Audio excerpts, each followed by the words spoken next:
আসসালামু আলাইকুম ওয়া রাহমাতুল্লাহি ওয়া বারাকাতুহু। আজকে আমরা যে আলোচনা শুনব যে মানুষের বিপদ আপদ বালা মুসিবত বা বিভিন্ন রকমের আযাব গজব কেন আসে, যেমন বন্যা দুর্যোগ, বিভিন্ন মহামারী বা ব্যক্তিগতভাবে বিভিন্ন বিপদ আপদ বা সম্মিলিতভাবে বিভিন্ন আযাব গজব বিপদ আপদ আসে। আল্লাহ তাআলার পক্ষ থেকে বিভিন্ন রকমের মুসিবত আসে, কেন আসে বা আসার কারণ কি, আমরা এই কারণগুলো সংক্ষিপ্তভাবে কিছু আলোচনা শুনব। এক নম্বর হলো, এটা জানতে হবে প্রথমেই, যে কোনো বালা মুসিবত বিপদ আপদ এটা তাকদীরের অন্তর্ভুক্ত, আগেই নির্ধারিত। আল্লাহ পাক কোরআনে কারিমে বলেন, ওয়ামা আসাবা মিন মুসিবাতিন ইল্লা বিইذনিল্লাহ, আল্লাহর অনুমতি ছাড়া কোনো বিপদ আপদ কোনো অবস্থাতেই আসে না, সুতরাং এটা পূর্বে নির্ধারিত। 2 নম্বর, ইমানদারদের পরীক্ষা করার জন্য বিপদ আপদ আসে, যে কোনো ধরনের বিপদ আপদ আসে। আল্লাহ পাক কোরআনে কারিমে বলেন, ওয়ালানাবলুওয়ান্নাকুম বিশাইইম মিনাল খাউফি ওয়াল জু'i ওয়া নাকসিম মিনাল আমওয়ালি ওয়াল আনফুসি ওয়াস সামারাত ওয়া বাশশিরিস সাবিরিন, আমি তোমাদেরকে পরীক্ষা করব যে ফসলের ক্ষতি দ্বারা, জানমালের ক্ষতি দ্বারা, এই বিভিন্ন ক্ষতি দ্বারা আমি তোমাদেরকে বিভিন্নভাবে পরীক্ষা করব যে কে ধৈর্যশীল হয়। 3 নাম্বার, বান্দার মর্যাদা বৃদ্ধির জন্য বিপদ আপদ আল্লাহ পাক রব্বুল আলামিন দেন।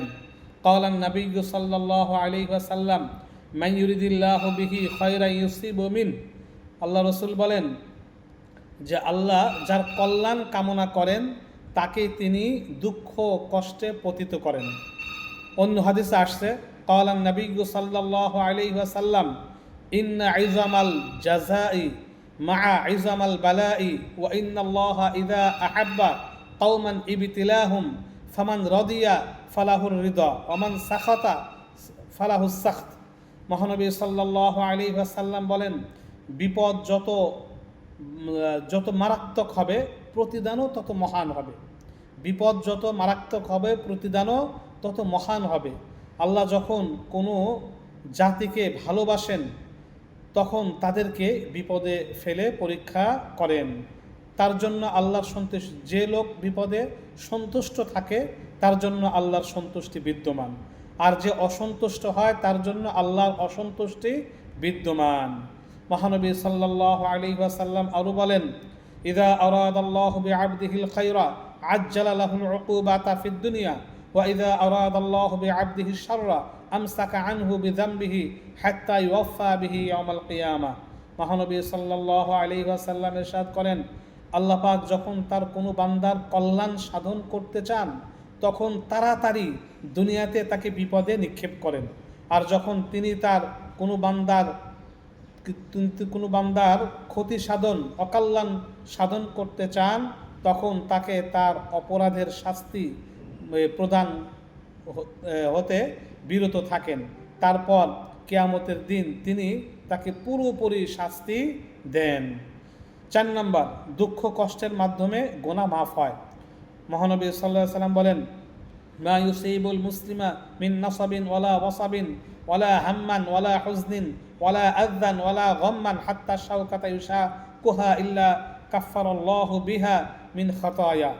আল্লাহ রাসূল ইরশাদ করেন, মুসলিম ব্যক্তির উপর যে কষ্ট ক্লেশ রোগ ব্যাধি উদ্বেগ উৎকণ্ঠা দুশ্চিন্তা কষ্ট ও পেরেশানি আসে, এমনকি যে কাঁটা তার পায়ে বা দেহে ফোটে এসবের মাধ্যমে আল্লাহ তার গুনাহ মাফ করে দেন।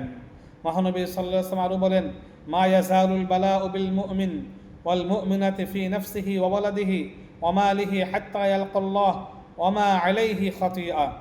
আল্লাহ রাসূল ইরশাদ করেন, মুমিন নারী পুরুষের উপর, তার সন্তানের উপর ও তার ধন সম্পদের উপর অনবরত বা নিয়মিত বিপদ আপদ লেগেই থাকে। সবশেষে আল্লাহর সাথে সে গুনাহমুক্ত অবস্থায় সাক্ষাৎ করে। যে মুমিনের উপরে সবসময় বিপদ আপদ লেগেই থাকে সে এক পর্যায়ে আল্লাহ তাআলার সাথে গুনাহমুক্ত অবস্থায় সাক্ষাৎ করে, অর্থাৎ ওই বিপদ আপদের কারণে তার সব গুনাহ আল্লাহ পাক মাফ করে দেন। 5 নম্বর, দুঃখ কষ্টের বিনিময়ে জান্নাত। বিপদ আপদে দুঃখ কষ্টের বিনিময়ে জান্নাত। আল্লাহ রসুল বলেন, ইয়াওয়াদ্দু আহলুল আফিয়াতি ইয়াওমাল কিয়ামাহ হিনা ইউতা আহলুল বালা আত-তাওয়াব লাউ আন্না জুলুদাহুম কানাত কুলিজাত ফিদ দুনিয়া বিল মাকারিজ। আল্লাহ রসুল ইরশাদ করেন, কিয়ামত দিবসে বিপদে পতিত ধৈর্য ধারণকারী মানুষদের যখন প্রতিদান দেওয়া হবে, তখন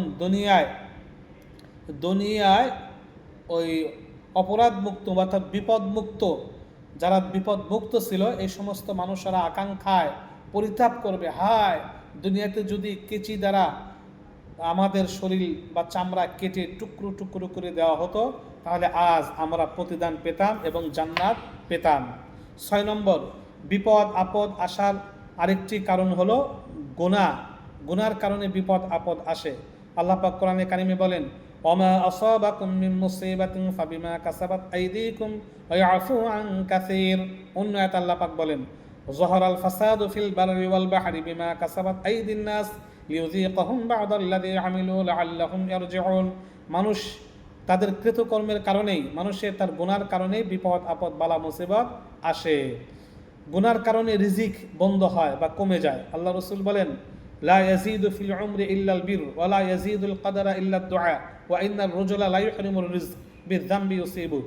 সৎকর্ম, আল্লাহ রসুল বলেন, সৎকর্ম ছাড়া অন্য কিছু আয়ু বৃদ্ধি করতে পারে না এবং দোয়া ছাড়া অন্য কিছুতে তাকদির পরিবর্তন হয় না।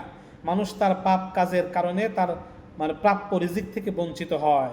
5টি কারণে ওই 5টি অপরাধের কারণে 5 ধরনের মুসিবত আসে। যাই হোক, এটা আলাদা একটা হাদিস। অন্য একটা হাদিস রয়েছে, মা মিন কওমিন ইউ'মালু ফীহিম বিল মাআসি সুম্মা ইয়াকদিরুনা আলা আন ইউগাইয়িরু সুম্মা লা ইউগাইয়িরু ইল্লা ইউশিকু আন ইউ'আম্মাহুমুল্লাহু মিনহু বি'iকাবিন। যে জাতির মধ্যে পাপ কাজ হতে থাকে, পাপ কাজ চলতে থাকে, এগুলো বন্ধ করার ক্ষমতা থাকা সত্ত্বেও তা বন্ধ করছে না, অচিরেই আল্লাহ তাদের সবাইকে চরম শাস্তি দিবেন। তাহলে আমরা বুঝলাম যে আমাদের উপরে, মানুষের উপরে বালা মুসিবত আসার অন্যতম কারণ হলো যে গুনাহের কারণে, মর্যাদা বৃদ্ধির কারণে, এই দুঃখ কষ্টের মাধ্যমে গুনাহ মাফ হয় বা ইত্যাদি বিভিন্ন কারণে বালা মুসিবত আসে। যে কোনো বালা মুসিবত আসলে তওবা ইস্তিগফার পাঠ করা। আল্লাহ রাসূল বলেন, মাল্লাজিমাল ইস্তিগফার জাআলাল্লাহু লাহু মিন কুল্লি হাম্মান ফারাজান ওয়া মিন কুল্লি দীকিন মাখরাজা ওয়া রাযাকাহু মিন হাইসু লা ইয়াহতাসিব। যে যদি এই কথা মনে করে ইস্তিগফার পাঠ করবে যে আমার কারণেই এই বালা মুসিবত, যে ব্যক্তি ইস্তিগফার পাঠ করবে আল্লাহ পাক তার পেরেশানি দুশ্চিন্তা দূর করে দিবেন, তাকে সংকীর্ণ রাস্তা থেকে বের করে দিবেন, অকল্পনীয় জায়গা থেকে তার রিজিক দান করবেন। এবং বিপদ আপদ দূর করার জন্য দোয়া করা, নিজের জন্য এবং অন্যের বিপদ আপদ দূরের জন্য দোয়া করতে হবে। আল্লাহ পাক রব্বুল আলামিন আমাদের সবাইকে এর উপর আমল করার তৌফিক দান করুন, আমিন।